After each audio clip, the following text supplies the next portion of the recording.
మనం చేయాల్సింది మనం చేస్తున్నామా లేదా అనేది ఒక్కసారి మనం చూసుకుంటే, ఆయన చేయాల్సిన విషయంలో ఒక్క నిమిషం కూడా ఆయన ఆలస్యం చేసేవాడు కాదు అని మనం గ్రహించాలి. దేవునికి మహిమ కలుగును గాక.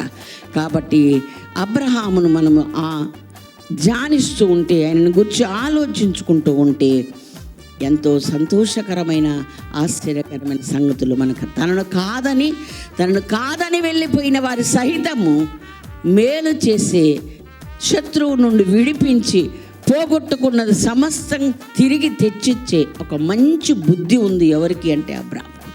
దేవునికి స్తోత్రం, హల్లెలూయా. అదే నిస్వార్థమైన దేవుని ప్రేమ.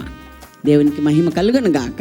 మనం కూడా మనకేమైనా కలిసి వస్తుందా అని ఆలోచించి ఆ పిచ్చి ఆలోచనలు దేవుని బిడ్డలైన మనకి ఎప్పటికీ ఉండకూడదు. అగ్నిలో నుండి లాగినట్లు కొంతమంది లాగమంటే నీవు కూడా కొంచెం కాలుతావు, నీకేం కలిసి రాదు.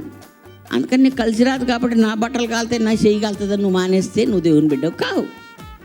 కాబట్టి నీకు నష్టం చేసినా, నీకు నష్టం కలిగినా ఒకడిని ఆ చెరలో నుండి, ఆ బాధల్లో నుండి, ఆ కష్టాల్లో నుండి బయటికి రాగలిగిన ఆ స్థాయి ఎవరికి ఉంటుందంటే అబ్రహాము వారసులకి. దేవునికి స్తోత్రం, హల్లెలూయా.